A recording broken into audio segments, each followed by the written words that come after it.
남부여류 단편 캐서린 포터, 유도로 웰티 앤 플래너리 오커너 가디언즈와 캠브리지 미국 단편 소설 내용 종합 Judgment Day The Artificial Maker by O'Connor 플래너리 오코너의 Judgment Day 테너는 조지아 출신의 늙은 백인으로 흑백 혼혈 혈통의 의사가 테너와 흑인 미국인인 그의 친구 콜먼이 조지아의 무단점유한 스워링 땅을 매입한 후 뉴욕에서 딸과 함께 살기 위해 갔다. 테너는 자존심 때문에 의사를 위해 그 땅에 증류 운영하는 것을 거부하고 대신 조지아에 있는 자신의 판잣집을 떠나야 한다고 생각하는 딸과 함께 사하기로 했다. 테너는 아프리카계 미국인을 상대했던 자신의 과거 경험에 자부심을 갖고 있으며 콜먼과 함께 일하던 대부분의 다른 아프리카계 미국인들처럼 페나 입으로 그를 위협하려 했던 그의 첫 만남을 기억한다. 이렇게 하는 대신에 그는 콜먼에게 손으로 제작한 안경을 건네주었고 그들은 나중에 친밀한 우정을 발전시켰다. 테너가 뉴욕에 있는 아프리카계 미국인 이웃과 친구가 되고자 할 때 테너의 동기는 잘못 해석되고 이웃은 테너를 공격하여 뇌졸중을 일으킨다. 테너가 의식을 되찾는 동안 테너는 딸로부터 그가 결국 뉴욕이 아닌 조지 아예 묻힐 것이라는 확신을 얻으려고 한다. 그녀는 동의하지만 그는 그녀가 그렇게 하지 않을 것이라는 그녀의 말을 엿듣는다. 다소 신체 기능이 여의치 않은 테너는 조지아로 도망가려다가 계단에서 쓰러진다. 그는 살아있는 동안 관에 실려 조지아 집으로 보내지는 환상을 갖고 있으며 그의 공상에서 농장흑인 친구 콜먼과 나중에 그가 난관의 막대로 그를 찔러 죽이게 한 흑인 이웃을 혼동하여 잘못 생각하고 있다. 테너의 딸은 처음에는 그를 뉴욕에 묻지만 결국 그의 뜻을 따르지 않은 것에 대해 엄청난 죄책감을 느끼고 그를 조지아에 다시 묻는다. The Artificial Nigger 헤드와 고아가 된 10살 된 손자 넬슨은 조지아 시골에 살고 있다. 헤드 씨는 넬슨이 태어난 후 처음으로 아틀란타를 방문합니다. 넬슨은 이 도시를 즐길 것이라고 확신하지만 그의 할아버지는 그가 순진하다고 말하며 넬슨이 흑인을 처음 보았을 때 아침 일찍 기차를 타고 시내로 들어가는 동안 개의 장난을 친다. 인상적인 건물과 상점들을 본 후 헤드 씨는 넬슨에게 도시의 덜 인상적인 면을 보여준다. 그들은 길을 잃고 주로 흑인 거주 지역을 나간다. 헤드는 그곳에서 아무에게도 길을 묻고 싶지 않아 마침내 넬슨의 요청을 받아들여 소년이 흑인 여성에게 길을 묻도록 허락한다. 그녀는 그들에게 전차를 타고 기차역으로 돌아가라고 제안하지만 그들은 그것을 타는 방법을 모른다. 넬슨과 그의 할아버지 둘 다 상황이 난처하다. 그들은 계속 걷지만 길을 잃은 채로 남아있다. 잠시 쉬다가 넬슨은 잠이 든다. 그는 눈을 떴을 때 할아버지를 보지 못하고 패닉에 빠진 그는 길을 따라 달려가 노파를 치면서 그녀를 쓰러뜨린다. 모인 군중들이 이 소년에 대한 책임이 누구에게 있는지 알고 싶다고 요구하자 헤드 씨는 손자를 아는 것을 부인한다. 넬슨은 배신감을 느끼고 할아버지에 대한 존경심을 잃는다. 결국 그들은 부유한 교회로 가게 되는데 이상하게 사람이 없는 것처럼 보인다. 마침내 그들은 그의 개들을 산책시키고 있는 한 남자와 마주치게 돼. 그 남자는 가장 가까운 기차역으로 안내한다. 그곳을 가는 동안 그들은 이야기가 제목을 얻는 잔디 울타리를 장식한 수박과 함께 검은 인물에 섰고 주영을 지나간다. 헤드 씨가 말하길 이곳엔 진짜가 충분하지 않아요. 그들은 인공적인 것을 가져야 한다. 인공의 흑인 동상 앞에 함께 서 있는 동안 인간과 소년 모두 인간의 고통과 그러한 고통에서 오는 귀속된 자비의 상징을 동시에 인식하면서 회복적인 깨달음을 경험한다. 이야기는 그들이 도시를 떠나 열차에서 내린 후 가벼운 충격을 느끼는 것으로 끝이 난다. 헤드 씨는 자신의 자존심을 불꽃처럼 감싸서 소비했다. 는 이 신비한 신의 자비를 다시 경험하고 넬슨은 한 번 간 것은 기쁘지만 다시는 돌아가지 않을 거야. 라고 말한다. 1920년대부터 1950년대까지 세 작가의 작품에서 남부의 단편, 소설이 두드러지게 꽃을 피웠다. 캐서린 앤 포터 1890-1980, 유도라 웰티 1909, 플래너리 오코너 1925-64. 캐서린 앤 포터는 남부의 명문가 출신이다. 그녀는 총 27편의 단편 5권의 주요 단편집 즉 꽃피는 유다나무 1930, 꽃피는 유다나무 및 기타이야 기 1935, 창백한 말 창백한 기수 1939년, 이는 2편의 노벨라 즉 오랜 죽음의 운명과 누나인 포함 기울어진 탑과 기타 이야기 1944년, 그리고 올드 오더 오더 오더 1944 총 7편가 있다. 그녀의 컬렉티드 스토리스는 1964년에 출판되었다. 반면 그녀의 싱글 소설인 바보들의 대는 그녀가 쓰는데 25년이 넘게 걸렸고 1965년까지도 출판되지 않았다. 플라워링 주스에서 타이틀 스토리는 포터의 1920년대 맥시 코 혁명가들의 경험을 그리고 있다. 정숙한 젊은 여성 포터가 알고 있는 아일랜드 소녀의 근거의 초상화인데 그녀는 혁명을 성실히 돕지만 과체 중이고 자기방종한 지도자 브래그기요. 미 그녀에게 노래를 불러주며 기타를 치며 자신을 반주한다. 의 싱거운 모습을 싫어한다. 지배적인 어조는 냉소적인 듯하지만 마지막에 그녀가 로컬 교도소에 방문해 어린 죄수와 탈출을 꾸는 여주인공에 대한 낭만적인 그리움으로 인해 복잡하다. 그 꿈은 죽음과 성스러운 살인의 악몽으로 바뀐다.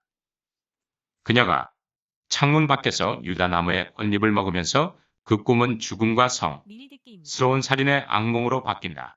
죄수는 그녀를 모려라 카르보이라고 부른다. 캐서린 앤 포터는 90세까지 장수했지만 출판은 거의 하지 않았다. 그녀의 출판 소설은 총 27개의 단편과 한 편의 장편 소설이라. 는 미미한 내용에도 불구하고 엉성하지만 그녀의 이야기들 중 일부는 다른 작가들이 공유하지 않는 목소리와 통찰력 때문에 미국 문학에서 최고에 속한다. 특히 모더니즘의 명쾌한 변종인 그녀의 스타일은 헨리 제임스 윌락에서 제임스 조이스가 자른 채널에서 형성되었고 그녀의 동료 남부 작가인 유도라 웰티 플래너리 오코너 카슨 맥컬러스 에게도 그 자신의 뚜렷한 인상을 남겼다. 하지만 그녀의 글 속에 는 영향력의 흔적이 없고 다른 곳에서는 찾아볼 수 없는 무언가가 깊이 새겨져 있다. 이러한 독특한 자질이 그녀가 비교적 온건 한강형에서 위대함을 주장할 수 있는 확실한 이유이다. 포터는 가난하게 자랐고 한때는 남부 텍사스의 시골에 있는 환경과 비슷한 루이지애나 가문의 후예였다. 존 치버처럼 그녀는 자신이 독특한 출신을 사람들에게 납득시키는데 상당한 힘을 쏟았다. 이것 은 그녀가 미란다로 나오는 일련의 자전적 이야기들을 훨씬 더 주목할 만한 성과로 만든다. 왜냐하면 그것들은 겉으로 보이는 것처럼 삶에서 끌어내지 않기 때문이다. 그녀가 30살이었을 때 뉴욕에서 잠시 급진적인 활동을 한 후 포터는 알바로 오브레곤 휘하의 문화 혁명에 참여하기 위해 멕시코로 갔다. 1920년대 초에 쓰여진 그녀의 첫 번째 이야기들은 멕시코를 배경으로 삼았다. 꽃피는 유다나무 1930년 등장하기까지 시간이 더 걸렸고 포터의 멕시코 이야기 중 가장 비범한 작품이다. 그것은 종교적 믿음, 정치, 적 신념, 에로티즘을 한 번에 구체적이고 환각적으로 느끼는 이야기에 혼합한다. 젊고 이상주의적인 미국인인 로라는 사회주의에 전념하고 있지만 여전히 기도하기 위해 몇 번이고 무너지는 작은 교회로 피신하듯들 어가 있다. 몸이 마치 양파처럼 익어 부풀어 오른 노동당 당수부 라기오니는 매일 밤 그녀를 유혹하려고 한다.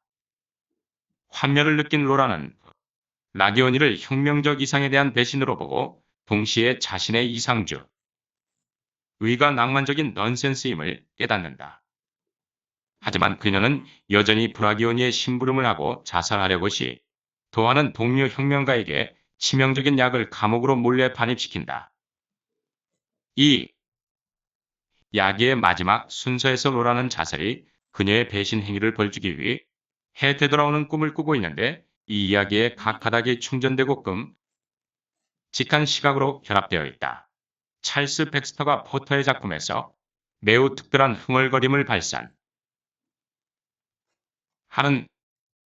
것을 관찰한 바 있는 배신은 그녀의 또 다른 걸작 중 하나인 눈, 원, 1937년에도 등장한다. 누나이는 톰슨의 텍사스의 낙농장과 낯설고 과묵한 스웨덴인 헬튼을 고용하는 것을 묘사하고 있는데, 그의 극면함이 톰슨 가족의 운명을 뒤바꾸고 있다. 10년 후 또 다른 낯선 사람이 농장에 도착하며 그는 현상금 사냥꾼 바운티 헌터 워티에치다. 홈워티에치는 10년 전 노스다코타에서 저지른 범죄로 헬튼을 체포하려 한다. 하지만 톰슨 씨는 그를 놓아주길 원하지 않는다. 톰슨과 해치 사이의 대립은 미국 문학의 위대한 장면들 중 하나이다. 공손함의 위장하에 위협들이 뒤엉키고 분위기는 유머와 애교 그리고 심각 한 위협 사이에서 메스껍게 바뀐다. 톰슨이 해치를 죽였을 때 그는 배심원들로부터 풀려나지만 죄책감을 떨칠 수는 없다.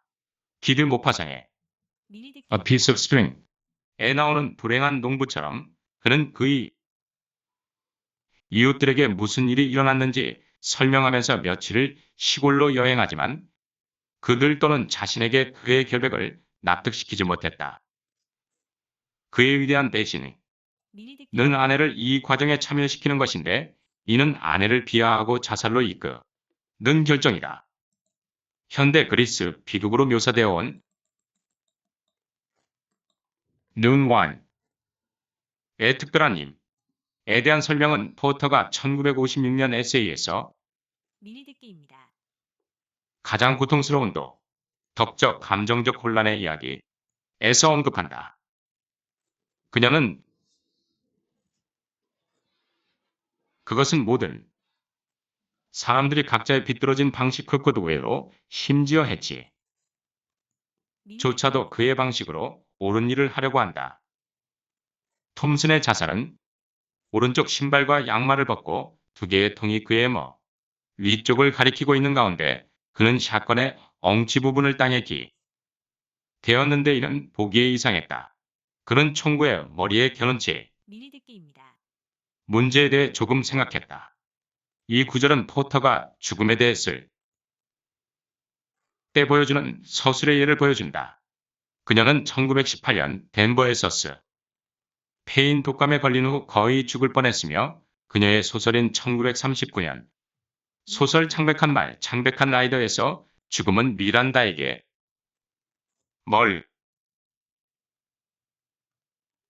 그녀를 향해 기대어서는 그녀를 아무 의미 없이 여겼던 낯선 사람으로서 열병의 꿈속에서 나타난다.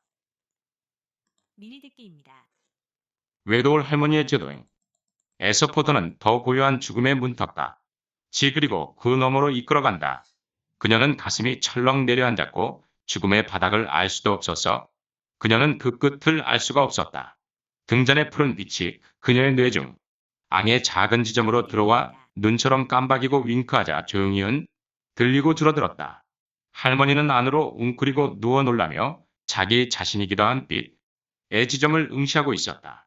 그녀의 몸은 이제 끝없는 어둠 속에 서더 깊은 그림자 덩어리에 불과했고, 이 어둠이 빛을 감싸서 켜버리곤 했다.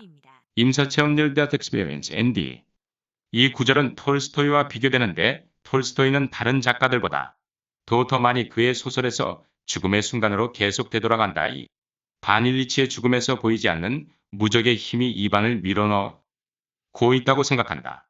웨더럴 할머니가 죽어가면서 누워있을 때 포터의 작품에서 볼 수 있는 과거는 얽히고 설킬 수 없는 영역이다. 그녀의 모든 등장인 물들은 자신의 행동을 제한하고 종종 결정하는 활동적인 힘인 게 인적이며 동시에 집단적인 기억 속에 단단히 얽혀 있다는 것을 발견한다. 이 고삐를 벗어나기 위해서는 탈출하는 삶 자체가 필요해 보인 다 페어 홀스 페어 라이더에서 미란다가 그녀의 병에 굴복하기 직전일 때 비로소 그는 더 이상 살아있는 여러 개의 부면들, 기억과 희망의 필라멘트가 그 둘 사이에서 팽팽하게 그녀를 앞뒤로 끌어당기고 있지 않았다. 라는 것을 알게 된다. 포터가 이 주제를 가장 완벽하게 탐구한 것은 몰탈리티 1937년이다. 이는 가족들이 그들 주위의 축한 신화를 탐구하는 3부작의 하나의 이야기이며 젊은 가족들이 그들로부터 벗어나려고 애쓰면서 겪는 긴장감이다. 이야기의 끝부분에서 미란다는 전통의 억압을 거부하지. 마지막 줄 타격처럼 도착은 그녀의 희망, 그녀의 무지를 묘사하고 그녀의 예상 탈출은 단지 진행 중인 신화의 다음 물결일 뿐이라는 것을 암시한다. 이것이 시사는 바와 같이 포터는 운명론자이고 이것이 왜 그녀의 말이 그렇게 자주 절대적으로 필요하다고 느끼는지를 설명해준다. 소설가인 페넬로페 길리아트는 독자가 예상한다. 마지막 회. 이지에는 반전을 일으키지만 그런 속임수는 없다. 고 말했다. 끝은 진정한 종말이고 그 가속의 진실은 당신이 그녀의 가장 훌륭한 이야기를 두 번 다시 읽을 때 나타난다. 그렇다고 포터의 이야기가 프로그램적이라는 뜻은 아니다. 그렇게 되기에는 너무 강렬하게 실현되었다. 로버트 펜 오렌의 기억에 남는 묘사. 보통 캐주얼한 익살스러움으로 흩어진 풍부한 표면, 디테일이 있지만 그 밑에는 그런 디테일을 의미 있게 만드는 가운 구조가 있다.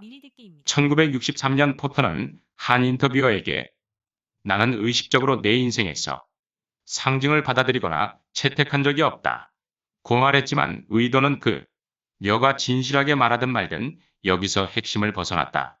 위대한 이야기들은 그들 자신의 의미를 만들어내고 각각의 독자들의 마음 속에 새로운 삶을 살게 한다. 포터의 이야기는 과거의 이야기이지. 여전히 활발하고 생생하다. 이상주의나 그녀의 억압된 열정은 그렇게 매우 실질적이게 구성되고 있지 않다. 이 컬렉션에서 더 성공적인 이야기는 외도울 할머니 버림받다로 날카로운 유머와 비극적인 감각으로 결혼에 대한 기억과 여러 자녀들이 혼 첫날 질식당한 고통스러운 기억으로 인해 결국 죽음을 앞둔 노파의 의식의 흐름을 우리에게 선사한다. 그리고 그 마지막 순간들 또한 그 어떤 말이나 징조도 거부당한다. Again, no bridegroom and the priest in the house. 순교자도 말하는 멕시코에서 가장 유명한 화가인 루벤 우븐에 대해 한 풍자이다. 버진 비올레타는 어린 소녀가 고압적인 나이든 사촌과 음으로 키스한 것에 대한 짧지만 미묘한 연구이며 이는 발달장애 아이나 들을 둔 한 엄마의 슬픈 이야기가. 이 단편집의 마지막 이야기는 로프라는 소설로 등장인물의 관점들의 조합을 가능하게 하는 자유로운 간접담 론의 사용으로 유명하다. 포터의 가장 성공적인 이야기들은 창백한 말, 창백한 라이더에 수록되어 있다. 이야기는 타이틀 스토리와 눈와인과 어음무라어디로 구성되어 있다. 첫 번째는 전시 사랑과 상실의 뉴욕 환경에서 젊은 여성의 경험에 대한 연구이며 거의 버지니아 울프를 연상시키는 의식과 인상이다. 미란다라는 젊은 여자는 막독감으로 죽음을 모면했지만 그녀의 애인은 그것에 굴복한다. 제목은 죽음에 관한 흑인 연관이 그로스빌추얼에서 나온 것으로 이야기 속에 한 지점에서 여자와 그녀의 연인이 함께 부르는 노래이며 그 모티브가 전체에 스며든다. 연속되는 꿈과 잠깐 떠오르는 인상이 사용되었고 이야기는 이웃도엔 안뜸단 분위기를 갖는다. 하지만 그것의 모더니즘, 저 비교에도 불구하고 창백한 말과 창백한 기수는 그 컬렉션의 다른 두 소설보다 덜 기억에 남는다. 능와는 곧서는 거특으로 밝혀질 것에 가까운 모두의 소재. 정신이 아닌 광기와 광기, 관용과 편협함, 진부함과 범죄의 신비에 대한 역하고 잊혀지지 않는 이야기이다. 이 소설에서 한 농부의 운은 스웨덴 일군을 고용하고서 크게 향상된다. 용된 일꾼은 열심히 일하고 말은 거의 하지 않으며 드물게 쉬는 시간에는 미리 듣기입니다. 그가 소중히 여기는 하모니카 한 곡조를 연주한다. 9년 후 다른 한 남자가 도착하면서 농부의 새로운 번영의 삶은 산산조각이 나고 스웨덴인은 자신의 동생을 살해한 탈옥한 미치광이이며 망명지로 돌아가야 한다고 주장된다. 이렇게 주장하는 해치는 준법으로 가장한 악마이다. 그는 농담을 할 때 손을 흔드는 버릇을 가지고 있다. 마지막 장면에서 농부는 해치가 스웨덴 일꾼을 찌를 것이라고 생각하고 도끼로 그를 죽인다. 그는 무죄 판결을 받았지만 그의 유죄 판결은 그가 이웃들에게 자신을 정당화하려고 전국을 여행하도록 강요하고 그의 아들들은 그가 그들의 어머니를 위협하고 있다고 생각할 때 마침내 그에게 등을 돌린다. 그리고 이야기는 그의 자살로 끝난다. 그녀의 에세이 눈완에서는 작가는 어떻게 세계에 관련 없는 장면에 대한 그녀의 경험으로부터 어떻게 시작되었는지에 대해 이야기한다. 어린아이였을 때 포터는 살해당하는 남자의 울음소리를 들었고 그것은 그녀에게 납득되지 않은 소리였다. 몇 년 후 한 커플이 그녀의 집 밖에 있는 마차에 앉아 있었다. 그녀는 그 남자가 말하는 것을 들었다. 맹세합니다. 그것은 자기 방어를 위한 것이었어요. 그의 목숨이든 내 목숨이든 믿지 못하겠다면 제 아내에게 물어보세요. 그녀는 그것을 보았다. 아내는 머리를 들지도 움직이지도 않고 낮은 목소리. 네 맞아요라고 대답하자 그는 내 아내는 거짓말을 하지 않을 거예요. 라고 말했다. 미리 듣기입니다. 또 다른 날 그녀는 무너져가는 판잣집에 등을 대고 앉아 브이치테어를 한 뼈가 굵고 어색하고 피곤해 보이는 남자가 고독에 바로 그 살아있는 이 미지로 하모니카를 연주하는 것을 보았다. 단편 소설 작가가 선정적인 이미지나 장면에서 자주 출발하는 방식과 미리 소설, 듣기입니다. 이 관련 없는 경험을 새로운 전제로 결합할 수 있는 방법 둘 다 좋은 예이다. 이 컬렉션에서 세 번째 이야기인 오운무라우디는 주인공 미란다의 어린 시절과 젊음 그리고 그녀가 연루되어 있는 남부 가족 관계의 복잡한 배경을 다루고 있다. 이 이야기에서 가장 두드러진 점은 기억과 과거를 환기시키는 힘과 인간이 동정의 범위이다. 세 번째이자 마지막 소설에서 어른인 미란다는 삼촌의 장 외식을 위해 기차를 타고 돌아간다. 그리고 그녀는 사촌 에바를 만나게 된다. 그녀는 노처녀이자 활동적인 여성 참정가 사프젤이며 과거 미란다의 린 시절 동안 비록 감정이입이 컸던 수줍고 턱이 없었던 그래서 그녀의 입술을 두 개의 거대한 입술에 짓누르는 즐거움을 주었던 인물로 여겨져 왔다. 기차 대화에서 우리는 사촌 에바의 관점에서 사물을 미리 본다. 듣기입니다. 미란다 역시 그녀를 활기차고 재치 있고 날카로운 말솜씨를 가진 중년 여성으로 새롭게 보고 그녀의 여전히 그녀의 부모와 형제들의 생각지도 못한 잔인함을 새롭게 느낀다. 이 이야기는 약 27년을 다루고 있지만 각 세 가지 이야기 제목에 명시된 세 가지 시간대에 초점을 맞추고 있고 통합된 소설로 성공한다.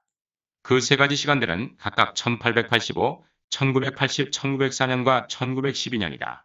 특정 순간에만 집중하면 각각의 모습이 생생하게 느껴지고 그 사이의 연결, 성과 대비는 시간의 흐름에 대한 예리한 시각을 갖게 한다. 미리 듣기입니다. 포터의 마지막 작품인 기울어진 탑은 남자 주인공과 그의 독일인과 같은 펜션의 폴란드인 동료 하숙인들이 베를린의 젊은 열망, 높은 기세, 우울한 예감에 대한 그녀의 다양성과 범위를 보여주지만 이 타이틀 스토리는 보통 다른 작품들보다 덜 주목되는 것이다. 미리 듣기입니다. The Old Order라는 제목의 일련의 이야기들, 특히 어린 소녀와 남동생이 지금은 사라진 가족묘지에서 은빛 장식관과 어린 토끼를 낳다가 죽은 암토끼를 발견했을 때 처음 탄생과 죽음을 경험하는 마지막 이야기 The Grave는 칭찬받아왔다. 외견상 아무리 사소한 것이라도 아이의 삶에서 극적인 순간들에 대한 실성과 상징적인 암시력의 힘은 둘 다 여기에 묘사되어 있다. 그 기억은 몇 년 지난 후 어느 날 인디언들의 장터에서 제과점의 동물과자 그를 보았을 때 하루 후에 되살아나고 프로스트적으로 과거는 회복된다. 미리 듣기입니다. 이 순간 무서운 환영이 희미해졌고 그녀는 어린 시절에 잊고 있었던 그의 얼굴이 다시 이글거리는 햇살 속에 서 있는 것을 똑똑히 보았다. 다시 12살의 그의 눈에서 기분 좋은 냉정한 미소를 지으며 그는 은빛 비둘기를 몇 버니고 그의 손에서 뒤집었다. 유도라 웰티는 캐서린 앤 포터의 단편 소설과 포터의 내면의 힘 또는 이야기의 눈드 아이브 스토리로 본 것에 대해 대단한 숭배자였다. 그녀 자신은 아마도 포터보다 더 시각적인 감각으로 시작하는 작가이다. 그녀는 또한 전문 사진작가였으며 미국 정부의 Works Progress Administration에서 일했으며 주로 흑인 집단의 빈곤 상황을 사진으로 기록하였다. 인터뷰에서 그녀는 자신의 이야기가 어떻게 특정한 장면에 대한 그녀의 시각으로 시작되었는지에 대해 말했다. 특히 역대합실이나 누 세계 장막의 정원에 대한 경우 그의 이다. 그녀는 한아프리카계 미국인 노파가 한쪽에서 다른 쪽으로 천천히 가로 지르는 것을 보면서 풍경화가와 함께 여행하면서 A1편하는 단편 이 어떻게 영감을 얻었는지에 대해 말했다. 난 그녀가 심부름에 열중하고 있다는 걸 알고 있었어. 심지어 그 거리에서 또 아무렇지도 않은 사소한 것이 아니었고 그것은 그녀가 가진 목적에 따라 움직이는 치밀한 여행이었다. 이로부터 한 할머니가 아픈 손자를 위해 약을 사기 위해 걸어서 마을로 긴 여행을 하는 이야기가 자라났다. 다시 한번 단편 작가는 하나의 암시적인 이미지에서 출발한다. One writer as beginnings wealthy. 는 또한 소리와 냄새에 대한 그녀의 예민한 반응 부모님 집에 있는 똑딱거리는 시계, 뾰족하게 깎은 노란 연필과 수선, 화가 담긴 화병컵이 교실에 풍기는 냄새에 대해 말한다. 이와 함께 개별단, 어의 물리적 질에 대한 독특한 느낌을 강조한다. 작은 아이가 달을 지켜보 다가 납작한 달에서 둥근 모양으로 바뀐 저녁 달이라는 단어가 마치 내게 은수저로 떠먹인 것처럼 내 입으로 들어왔다. 20세기의 어떤 미국 단편 소설 작가보다도 웰티의 감성은 시인의 감성을 가지고 있었다. 그녀의 경력을 통틀어 유도라 웰티는 세 개의 개별 이야기모 음집을 출판했다. 즉 초록 커튼과 다른 이야기 1941, 넓은 네트와 다른 이야기들 1943, 그리고 이니스폴렌의 신부 1955, 그리고 그 연속작인 The Golden Apples 1949년 이 그녀의 단편집이다. 후자는 주유태 The Country of the Pointed Further Anderson's Winesworth. 오하이오를 포함한 단편 소설의 장르에 대한 흥미로운 실험이지만 그녀의 가장 뚜렷한 공헌은 아마도 다른 세 권에 있을 것이다. 그린 커튼은 주목할 만한 첫 번째 컬렉션이며 강렬함과 다양성 면에서 틀림없이 그녀의 최고 작품이다.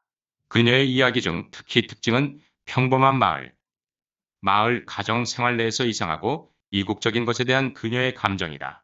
예를 들어 그녀는 폭력이나 거의 폭력에 가까운 경험을 마음속에서 드러내 는 방법으로 기억하는데 예를 들어 A Piece of News에서 루비 피셔는 풍우 속에 외출한 후 응접실 난로 앞에서 몸을 말리면서 죽음에 이르는데 남편이 다리를 총으로 쏘아 죽어가는 또 다른 동명이인의 인물 루비 피셔에 대한 신문 기사에 꿈처럼 매료된다. 두 이름의 정체는 그녀를 일종의 낭만적인 마조이즘적 소원 성취의 꿈으로 이끈다. 남편 클라이드 다른 남자와 함께 외출했다는 이유로 그녀를 매질하는 것과 그녀를 쐈다는 것과 신문 기사는 그녀에 관한 것이다. 클라이드가 돌아오면 그 아이디어에 대한 그들의 희열은 두 사람 모두를 두 배의 수치심과 두 배의 기쁨으로 물들게 한다. 그리고 폭풍과 그 나른한 여파가 주인공의 내적 열정을 반영하고 있는 내적 세계와 외적 세계의 시적 자음은 마지막 자극 이미지처럼 정교하게 완성되었다. 루비는 밖과 안이 모두 조용해질 때까지 창가에 서 있었다. 밖은 어둡고 막연했다. 그 폭풍은 마치 마차가 다리를 건너는 것처럼 아찔하게 굴러갔다.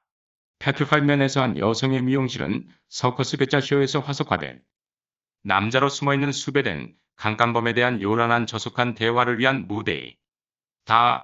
그리고 그 강간범의 뼈는 돌로 변화하는 암시가 있다. 이 기괴한 핵심 이미지는 강간 그 자체의 비인간성, 화자들의 공처녀 남편, 들 그리고 스캔들을 겪는 여성들에 대한 냉담함을 상징한다. 마저리를 위한 꽃 또 다른 심각한 성적 갈등의 이야기에서 한 실업자가 절망적인 상태로 인해 마니아로 내몰리고 타산에 대한 일종의 광적인 증오로 임신한 아내를 살해한다. 남자의 정신 상태, 특히 그의 탈구된 시간, 감각, 은 그의 생생한 감각적 인상을 통해 전달되는데 그것은 또한 상징적인 암시를 가지고 있다.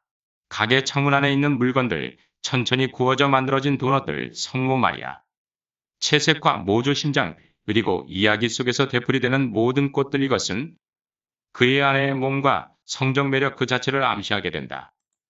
마지막 줄에서 그는 집으로 가지고 온 장미꽃을 떨어뜨리고 어린 소녀들 이 달려와 몰래 머리에 꽂는다. 반면 녹색 커튼에서는 자연은 살인을 촉발시키기보다는 오히려 남편이 우연한 죽음 이후 광기 어린 우울증이나 절망의 발작 속에서 락킨 부인이 린 흑인 정원사를 죽이는 것을 부드럽게 막는다.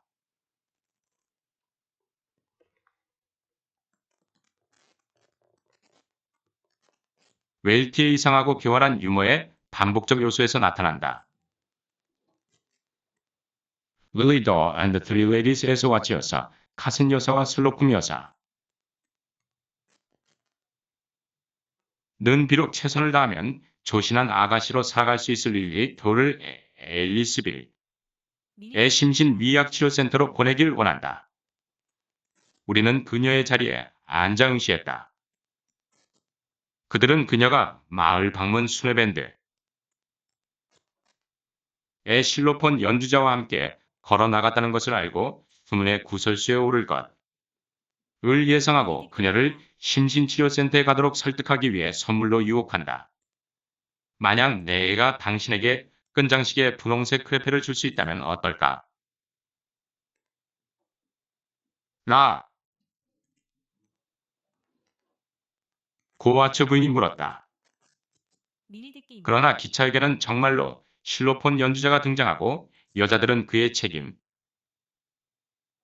부응하도록 하기 위해 그에게 영감을 주는 전술로 변경한다.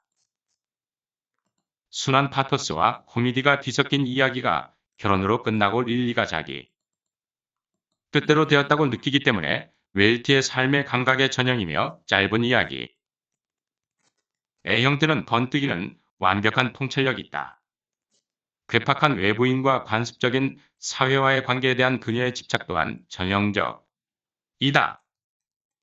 그녀의 가장 희극적인 이야기 중 하나인 왜 내가 우체국에서 살게 되었는가에서 서술자는 힘차고 수다스러운 젊은 시스터이며 그녀는 돈을 벌고 대부분의 일이 별나고 다툼이 심한 가정환경을 가지고 있다. 이 가정에는 버릇없는 미혼 여동생 스텔라론도 부자매의 연인 테커시에 개 버림받은 어린 아이 자유로운 엄마 나이든 파파데디 할아버지 스텔 라론도의 살색 기모노로 분장하는 론도 삼촌이 있다. 희극은 주로 서술자와 다른 사람들 사이의 말다툼에서 비롯된다. 그리고 그 여와 그녀의 어머니가 입양되었다고 주장하는 스텔라 론도의 아기의 출생에 대해 지지하는 반면 화자는 미스터 휘테커에 대해 다른 그럴듯한 생각을 가지고 있다.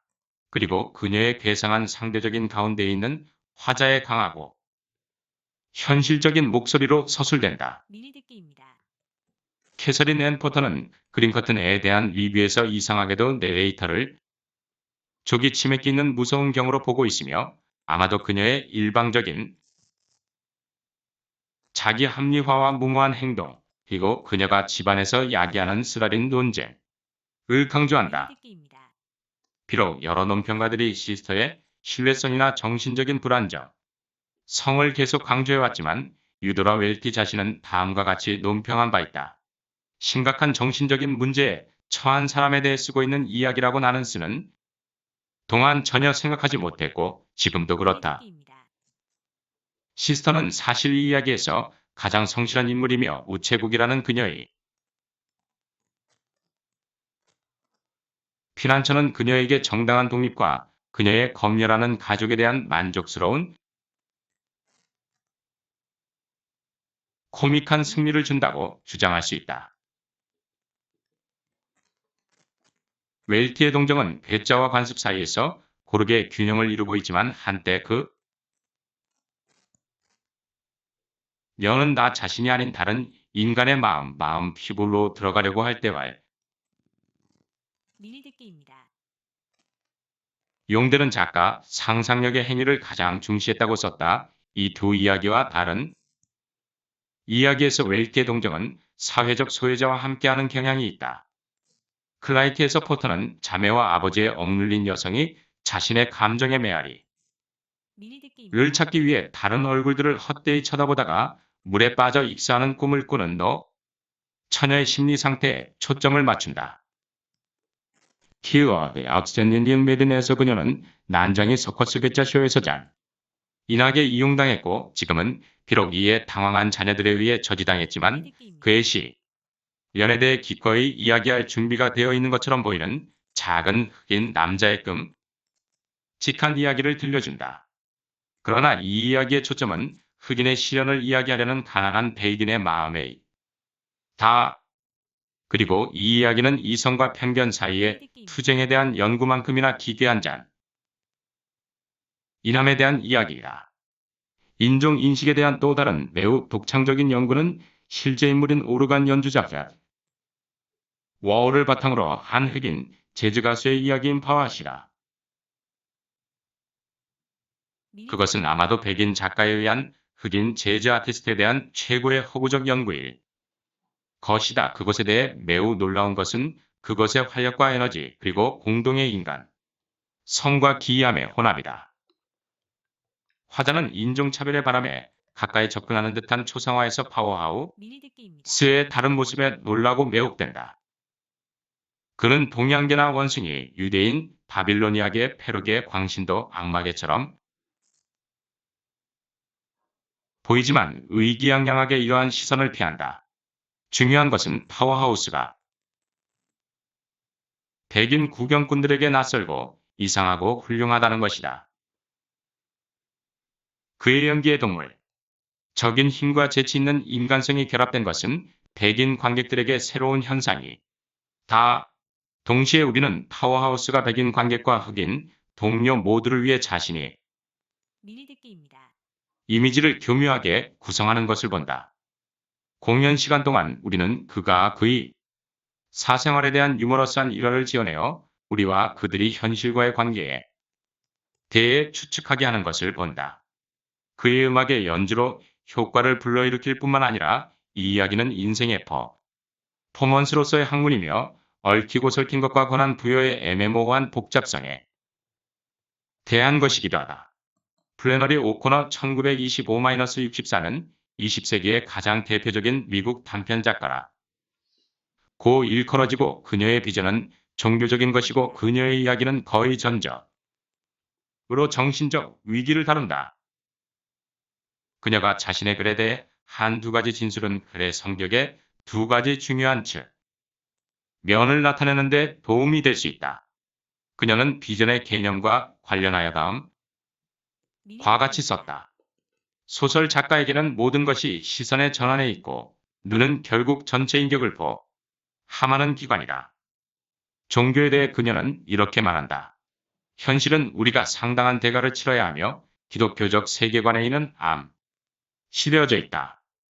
그래서 그녀의 주제는 종교적인 계시이고 그녀의 방법은 정밀한 시각화이다.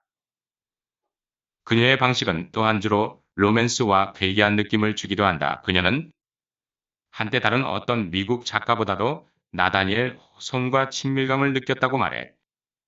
다 기괴하고 폭력적인 경험은 그 자체를 위해서가 아니라 그것이 전달할 수 있는 가혹하고 유익한 정신적 교훈을 위해서 그녀의 작품의 중심이다. 플래너리 오코너는 두 번의 단편 소설 좋은 사람은 찾기 어려. 다 1955년과 떠오르는 모든 것은 수렴해야 한다. 1965년을 출간했다. The Complete Stories는 1971년에 등장했다. 그녀의 거의 모든 최고의 이야기들이 첫 두 컬렉션에 포함되었다. 25살부터 그녀는 루푸스를 앓기 시작하여 39살의 세상을 떠났다. 그래서 그녀의 경력은 안타깝게도 짧았고 1940년대 후반의 몇몇 작가 견습생 단계 이야기와는 별개로 그녀의 선입견과 스타일은 여러 해에 걸쳐 강한 일관성을 보여주었다. 오코너는 소설에서 그녀의 소재가 악마가 주로 쥐고 있는 영토에서 은총이 폭력적인 행동이라고 말한 적이 있다. 그리고 이것이 그녀의 첫 번째 모험 집인 좋은 사람은 찾기 어렵다에 제목 이야기보다 더 좋은 예는 없다. 이 이야기는 또한 현대 가정생활과 세대 간의 갈등에 대한 풍자적인 취급에 미니 듣기입니다. 서도 전형적이다. 이 소설은 아틀란타에서 플로리다로 가는 베일리 가족의 휴가차 여행을 묘사하고 있다. 하지만 그들은 목적지에 도착하지 않는다. 미니 듣기입니다. 왜냐하면 그 차는 어둡고 외진 숲에 도랑으로 뛰어들기 때문이다. 그리고 그들은 탈출한 죄수 와 그의 두 아들을 만나게 되는데 그 두 아들은 할머니가 그 남자를 미니 이야기에서 듣기입니다. 신문에 나온 더 미스임을 알아보기 때문이다. 이야기 초반 진부한 가정생활 친숙한 긴장의 장면, 차여행을 다루는데 있어 날카로운 코미디가 있다. 둔한 베일리와 얼굴이 배추처럼 넓고 청순한 아내의 건방지고 버릇없는 미니 아이들, 듣기입니다. 그리고 그들을 모두 화나게 하는 똑똑하고 밝고 말 많은 할머니가 등장한다. 할머니는 또한 자동차 사고를 일으키는 괴물이 되는 고양이를 데려오기를 고집한다. 미스핏은 냉정하게 침착하고 철학적이어서 이는 베일리의 악당다. 미니 듣기입니다. 은 아이들과 몇 마디 세세한 부분과 대화를 통해 전달된다. 오코너는 남부 방언에 정통하고 계시를 잘 아는 사람이다. 그러나 이 이야기의 핵심은 할머니와 미스핏 사이의 마지막 대화에 있다. 그는 참회에서의 경험과 그의 불의에 대한 감각을 미니 말한다. 듣기입니다. 그는 내가 항모 든 것이 내가 벌받은 모든 것에 맞도록 만들 수 없기 때문에 그는 스스로를 미스핏이라고 부른다. He calls himself the misfit because I can't be made. What all I've done wrong with what all I've gone 미니 through in 듣기입니다. punishment. 기독교 신앙이 없는 데다 부활을 목격한 것만 해도 자신은 달라질 것 같다는 생각에 괴로워하기도 한다. 그의 말을 듣고 있던 할머니는 공포에도 불구하고 갑자기 동정심이 밀려와 손을 뻗어 그를 만진다. 어디서 미니 미스핏은 데니 듣기입니다. 자신을 물었던 것처럼 뒤로 벌떡 일어나 그녀의 가슴을 3번 쏘았다. 그녀에 대한 마지막 논평은 그녀의 삶의 매 순간마다 그녀를 쏠르곤 가가 있었더라면 그녀는 좋은 여성이었을 것이다. 라는 것이다. 미니 듣기입니다. 오코너가 자신에 반해서 괴짜처럼 이야기를 읽어주는 글을 쓴 한 대학 교수에 대한 대답에서 온화한 비난으로 지적했듯이 이 이야기는 조지아 사람들의 일상적인 행동을 묘사한다는 의미에서 현실적이기 위한 것이 아니다. 그리고 양식화되어 있고 희극적 관습에 미니 대한 듣기입니다. 것이다. 그러나 심지어 미스핏의 출연에도 불구하고 현실에는 변함이 없다. 그리고 아마도 그 이야기에서 가장 두드러진 것은 그것이 우리에게 선과 악에 대해 미니 한 듣기입니다. 강력한 비유와 비극적인 그로테스크의 한 형태로 은총의 행동을 보여줘 면서 그 실체를 우리에게 납득시키는 방법일 것이다. 착한 사람은 찾기 힘들다 해서 할머니의 모습은 오코너의 이야기에서 미니 듣기입니다. 두드러지게 반복되는 주제, 부모들, 보통 엄마들 그리고 종종 집에서 사는 혼의 어른 아이들, 대개 아들들 사이의 갈등의 전형이다. 오코너 자신은 대부분의 삶을 조지아주 밀레지빌에서 어머니와 함께 살았다. 미니 듣기입니다. 그녀는 그녀와 좋은 그리고 사랑스러운 관계를 유지해온 것처럼 보이지만 녀의 이야기를 관통하는 세대 간의 긴장 인터제너레이션의 텐션은 의심할 여지없이 그녀의 개인적인 경험과 밀접한 관련이 있다. 그리고 이 주제에 대한 대처에서 가장 주목할 만한 것은 작가가 보다 자유주 의적이고 진보적인 스핑스와의 갈등에서 대개는 구식이고 매우 보수적인 분노에 찬 부모 인사들에 대한 동정이다. 모든 오르는 것은 수렴된다 해서 성인이 된 줄리아는 어머니의 속물 근성, 과 반동적인 견해, 특히 인종에 대한 견해에 분개하고 있다. 그러나 그에도 선적인 자유주의는 그렇게 동정적이지 않다. 지역 YMCA 리듀싱 클래스에 어머니를 태우고 가는 그의 어색한 시도는 중산층 아프리카계 미국인과의 대화는 가식적이고 거들먹거리는 것으로 드러난다. 미리 그리고 듣기입니다. 흑인 여성이 어머니의 것과 똑같은 모자를 쓰고 있는 것을 보았을 때 그의 앙심을 품은 기쁨 vindictive delight은 어머니가 불편하지 않게 그저 자신 혼자 즐거워한다는 것을 깨달았을 때 잠깐 동안 지속된다. 그리고 어머니가 흑인 여성의 아이에게 미리 동전을 주려 듣기입니다. 할 때 설명할 수 없는 분노를 가진 첫 만남부터 이에 반발한 흑인 여성이 그의 어머니를 때렸을 때 뒤이은 재앙은 그에게 사랑과 반성의 강렬하고 뒤늦은 깨달음을 가져다준 다 The Enduring Chill에서 작가이자 지식인을 자칭하는 장성한 아들의 집에 이는 어머니의 종교가 인 농장주들에 대한 태도를 경멸한다. 그러나 종교에 대한 그의 높은 진보적 태도와 흑인에 대한 우애의 어린애 미리 듣기입니다. 같은 반항은 그가 절제되지 않은 열병에 걸렸을 때 혹독한 교훈을 얻는데 그의 두려움과 쇠약해진 상태에서 오코너의 소설에서의 특유의 계시의 클라 이맥스가 온다. 미리 듣기입니다.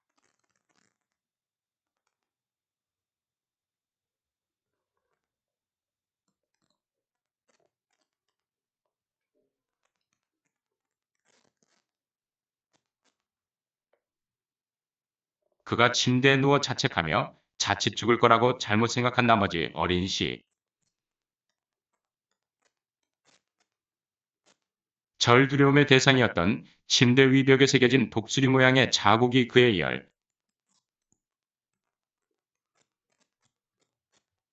병에 걸린 눈에 성령의 모습이 된다. 미리 듣기입니다. 그는 자신이 좌절하고 힘들지만 있네 하며 살 것이라는 것을 깨닫는다. 그는 무서운 새를 보면서 정화되는 테러 앞에서 다음과 같이 말한다. 불 대신 얼음으로 형상화된 성령이 계속 완전 무결한 모습으로 내려오신다. 방금 논의된 두 이야기에는 놀랍게도 희극적인 순간들이 미리 있다. 듣기입니다. 첫 번째 이야기에는 가식적인 에즈벨이 사제와 현실적인 아일랜드 사제 사이의 장면 두 번째 이야기에서는 미리 듣기입니다. 당황스럽고 어색한 농장주들 사이의 장면 등이 그렇다.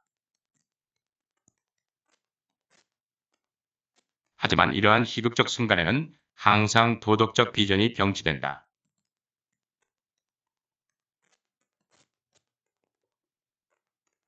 굿 컨트리 피플에서는 미리 병으로 다리 듣기입니다. 하나를 잃은 한 농장주 어머니의 지적,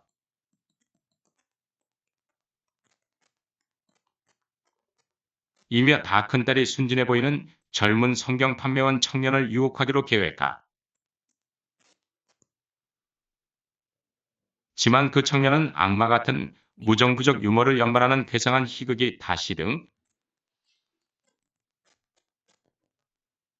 등장한다. 그는 그녀의 인공 다리를 훔친다. 독자들은 처음에는 미리 딸에 대한 듣기입니다. 이야기에 태도가 불편할 정도로 가혹하다고 느낄지도 모르지만 어머니와 함께 집에 머물렀던 지적 병자로서의 오코너, 자신의 경험에 비춰볼 때 불구가 된 딸은 미리 자신의 듣기입니다. 모습이라는 것을 깨닫게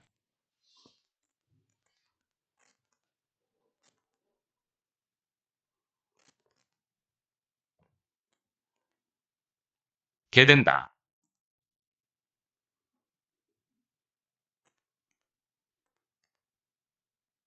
미리 듣기입니다. 오코너의 희극적이고 도덕적인 시각은 아낌없이 불편하게 자기 비판적인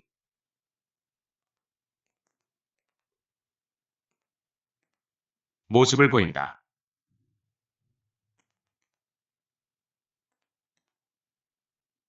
미리 듣기입니다. 오코너의 추종자들조차 때때로 인정해온 비판 중 하나는 그